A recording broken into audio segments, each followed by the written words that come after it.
Apakah bisnis uang elektronik bisnis yang menguntungkan dengan tanda kutip membakar uang? Ada dua sudut pandang besar atau yang membagi dari 39 ini adalah apakah view yang mereka lihat dari bisnis. Pertama, nomor satu, awas, bisnis Anda menjadi ilegal bila Anda dikali 5% 750 miliar.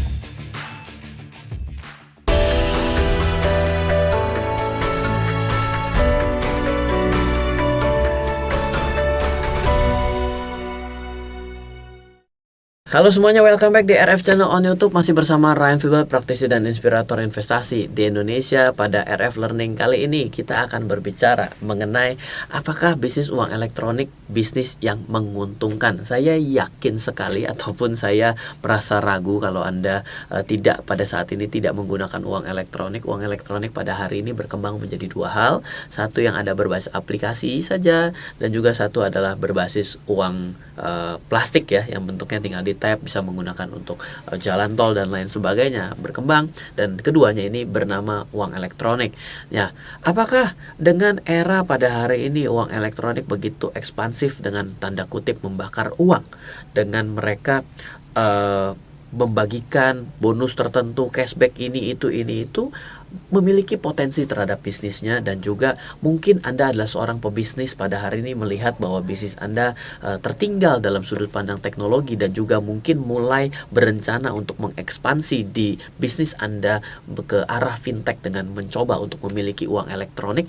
Maka apakah masih bisa menguntungkan? Kita akan bahas di video kali ini. Stay tune di RF Channel on YouTube, dan silakan subscribe, like, share, serta komen, di mana channel ini akan membahas banyak hal mengenai investasi, bisnis secara fintech dan teknologinya juga. Semoga bisa terus memberikan manfaat. Bila Anda mau bertanya kepada saya maupun berkenalan dengan saya melalui WhatsApp, saya buka nomor saya di 0895 0708 0789. Sebentar lagi kita akan bahas apakah bisnis uang elektronik adalah bisnis yang menguntungkan atau dari mana mereka dapat uangnya.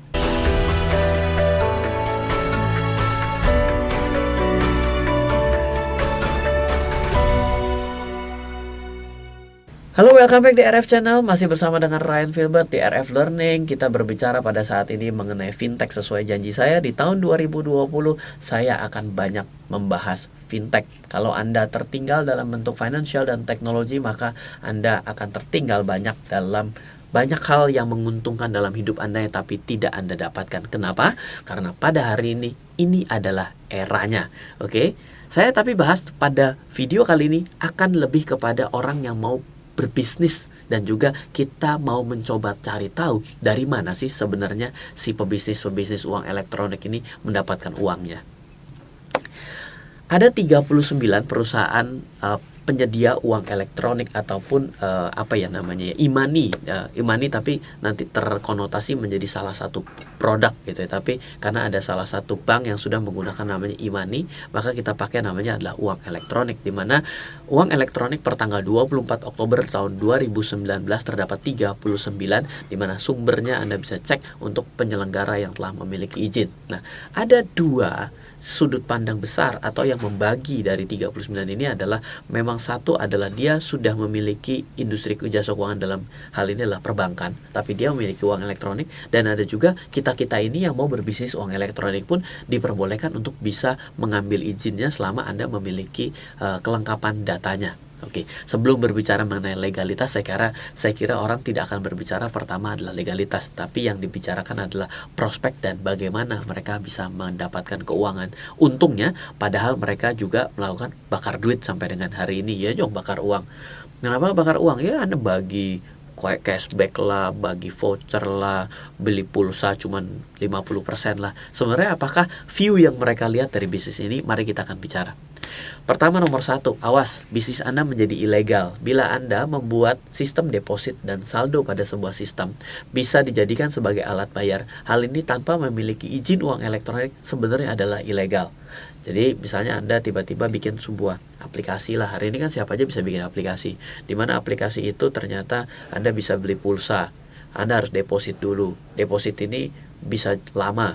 Nanti begitu Anda isi memotong. Itu sebenarnya rawan terindikasi bahwa Anda sebenarnya membutuhkan uang elektronik terhadap transaksi di dalam aplikasi Anda. So, bila Anda pada saat ini sudah membangun aplikasi, bisnis Anda memiliki aplikasi dengan sudut pandang membuat sistem deposit dan saldo pada sebuah sistem bisa dijadikan sebagai alat bayar, lebih parah lagi kalau bisa ditransfer.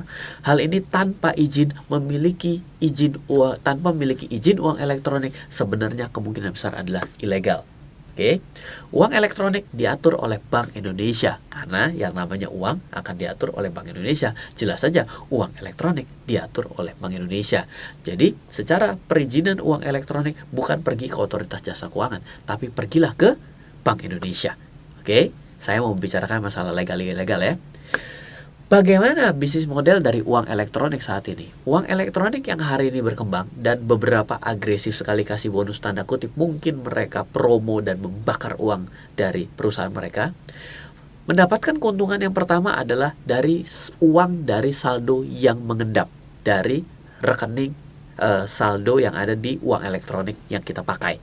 Mendapatkan uang dari saldo Anda yang mengendap dan saldo saya yang mengendap.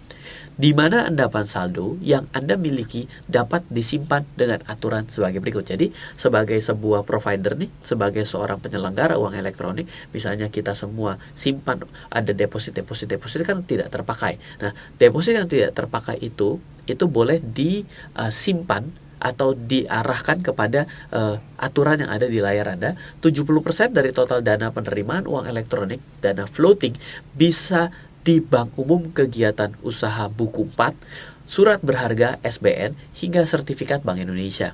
Sedangkan untuk 30% bank penerbit uang elektronik yang merupakan buku 4, nanti buku 4 saya ceritakan, wajib menyimpan sekitar 30% dana pengguna di kas bank penerbit standby. Sedangkan bagi penerbit yang merupakan bank non buku 4, kan saya bilang tadi ada orang yang saya bikin uang elektronik padahal saya tidak punya bank.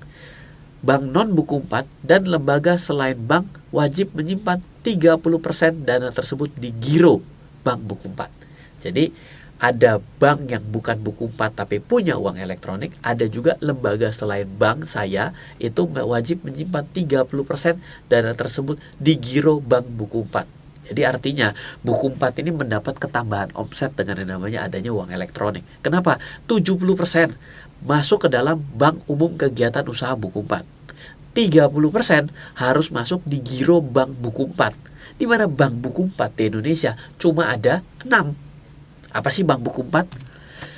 Buku 4 adalah buku 1 bank dengan modal inti kurang dari 1 triliun. Buku 2 1 sampai 5. Buku 3 5 sampai 30. Buku 4 di atas 30 triliun. Bank Buku 4 sampai dengan 2020 Februari hanya ada 6. BRI, BCA, BNI Mandiri, CIMB Niaga, dan Panin. Jadi mereka kedapatan omset baru untuk menghimpun, tanda kutip, menyimpan dana dari 70% masuk ke bisnis Bank Buku 4, 30% harus masuk ke giro Buku 4. Jadi ini adalah good news bagi siapa? Bagi bank. Tapi kalau misalnya Anda tanya, kalau gitu kecil banget dong. Bisa saya taruh misalnya deposito di Bank Buku 4, mau dapat berapa? Jangan salah, kecil amat. Kalau deposito kan kurang dari 10%. Bayangkan aja deposito. Kecil memang benar kalau yang mengendap cuma 100.000. Tapi kalau dana penggunanya ada 150 juta orang yang menggunakan aktif, di mana masing-masing setor 100.000 dikali 5%, 750 miliar per tahun.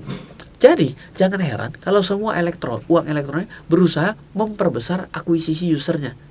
Ayo dong, buka di tempat kita, deposit. Kenapa? Yang dikejar adalah volume. Nilai uang kecil dikali volume yang besar, dikalikan dengan uang yang boleh diendapkan pada 70 dan 30 itu adalah income bagi uang elektronik. Dan pada praktiknya, cukup banyak strategi untuk membuat saldo ini menjadi lebih optimal bagi income perusahaan. Contohnya, dia membuat sistem poin. Kan ada ya, salah satu uang elektronik, dia bukan buku 4, dia masukkan uang, begitu dia dapat cashback, masuknya ke poin. Cashback masuk ke poin, masuk cashback ke poin. Ini memperbaiki sistem dia untuk saldo yang mengendap itu bisa digunakan lebih banyak strateginya. Karena yang poin tidak perlu mengikuti aturan 70-30, sedangkan saldonya aja mengikuti aturan 70-30. Gitu. Jadi dia bisa mengoptimalkan lah. Prinsip dasar dari bisnis uang elektronik yang kedua adalah fee-based income. Ada banyak fee yang bisa didapat dengan Anda menjadi platform uang elektronik. Kalau yang berbentuk aplikasi biasanya menjual pulsa, menjual token listrik. Margin pulsa adalah 2-3%. Sedangkan token listrik charge-nya adalah 2.500 flat. Nilai tersebut bisa berubah sesuai dengan waktu. Dan kalau saya ternyata beli pulsanya lebih kecil nilainya, maka biasanya nilai marginnya akan lebih tinggi. Dan semakin sering Anda membeli yang nominal kecil, uang elektronik makin senang juga. Karena apa? Margin mereka makin tebal. Belum lagi menawarkan produk investasi, misalnya menjual reksadana, entah menjadi gerai ataupun dia menjadi agen menjual reksadana. Platform akan mendapatkan manajemen fee sharing atas reksadana, mungkin juga subscription dan redemption fee, ya, dan lain-lain. Mungkin menjual asuransi, mungkin juga menjual apapun. Ya, intinya adalah dia tetap menggunakan uang elektronik, tapi dengan fitur-fitur yang bisa menghasilkan income bagi dia dengan sistem fee-based income. Ini adalah pendapatan yang kedua. Pemetaan pendapatan ketiga yang terbaru, dengan berlakunya QRIS alias standarisasi QR Code buatan Bank Indonesia mulai 1 Januari 2020. Akuisisi bukan hanya berada di usernya kita-kita nih, tapi sebagai merchantnya. Merchant itu adalah yang menerima pembayaran. Tapi kalau user kita nih, kalau sebagai merchant, melainkan pada merchant yang menerima pembayar uang elektronik. Karena merchant yang pertama terdaftar pada salah satu penyelenggara uang elektronik, di kemudian hari berpotensi untuk mendapatkan kan satu QR code itu boleh dipakai semua uang elektronik. Berarti bila si uang elektronik A sudah mengakuisisi merchant tersebut, berarti bila si uang elektronik B melakukan QR code kepada merchant yang terdata sebagai A, berarti si A bisa mendapatkan fee. Iya dong, karena berarti lintas operator nih. Ya, ingat nggak kalau kita SMS gitu ya, SMS kalau dulu kan satu operator saja. Kalau ke operator lain bayarnya lebih mahal. Nah, ini menjadi satu fee-based income baru yang akan didapatkan dari penyelenggara uang elektronik. Jadi dia bisa bermain dengan 3 hal setidaknya. Ya, yang ketiga sih tetap fee-based income juga sih, tapi view-nya beda. Kalau untuk yang nomor 1 adalah dia mendapatkan dari saldo yang mengendap. Saldo yang mengendap termasuk saldonya merchant juga. Saldo yang mengendap itu diatur 70-30. Sudah sedemikian rigidnya. Kenapa? Karena harus di buku 4. Kalau bukan bank itu juga harus ada di giro 30%. Buku 4 juga cuma dia lagi. Ternyata cuma ada 6 di Indonesia. Yang kedua adalah fee base. Nah, kalau fee base ini tergantung berapa banyak recurring atau transaksi yang terjadi bagi user-user tersebut yang membeli dan juga mengkonsumsi barang-barang digital ataupun yang bukan yang ada di platform tersebut. Yang ketiga adalah QRIS ataupun QR code untuk user acquisition, untuk merchant acquisition. Ini akan menjadi lahan dari pendapatan baru bagi uang elektronik. Apakah Word pada saat ini membuat elektronik? Mungkin ada juga yang bertanya, dan ada sih memang beberapa yang datang ke WA juga nanya minta untuk review mengenai uang elektronik. Apakah bisnisnya itu kayak ini menyeramkan, mungkin dia tutup ya. Ini saya sekalian menjawab lah ya. Pendapat saya dan tim, peraturan dari uang elektronik pada perizinan fintech adalah salah satu yang paling ribet. Jangan heran ini menyangkut langsung kepada uang. Kalau menyangkut langsung pada uang pasti paling rigid. Persiapan sistem dan lainnya perlu effort yang serius. Berbisnis uang elektronik saja membutuhkan sebuah strategi yang unik. Anda bertarung membakar uang. Kalau Anda tidak punya unique selling point pada uang elektronik yang Anda mau buat, di mana orang lain juga memiliki akses yang sama, cara yang sama, maka Anda akan berantem harga. Kalau tidak berantem harga, maka Anda akan berantem bonus. Itu aja. Banyak celah yang saat ini belum dieksplorasi oleh uang elektronik yang ada. Tapi saya punya analogi yang tepat dalam bisnis uang elektronik. Bila Anda mau berbisnis uang elektronik, maka coba pakai analogi yang ini. Kita harus membayangkan bahwa bisnis uang elektronik sama halnya dengan bisnis infrastruktur jalan tol. Di mana jalan tol itu adalah sebuah investasi jangka panjang. Gak ada jalan tol itu yang diproyeksikan untung dalam 10 tahun. Investasi jangka panjang. Di mana jalan tol ini bisa dibuka gerbang untuk masuk ke sebuah perumahan. Berarti income baru. Dibuka lagi rest area, income baru. Dibuka ini, dibuka itu, kawasan industri ini, itu. Sebelum jalan tolnya kembali modal, yang lainnya sudah bisa menghasilkan. Kalau Anda tidak bisa membuat modeling atas bisnis tersebut ke arah sana, maka uang elektronik Anda akan kembali ke Hukum yang pertama, berbisnis uang elektronik saja membutuhkan sebuah strategi yang unik, atau Anda bertarung membakar uang demi sebuah akuisisi. Ya, mungkin itu saja. Semoga yang bertanya selama ini, apakah uang elektronik yang hari ini lagi bakar-bakar uang, mengkhawatirkan atau tidak, dan dari mana mereka dapat untung, ini adalah ulasannya.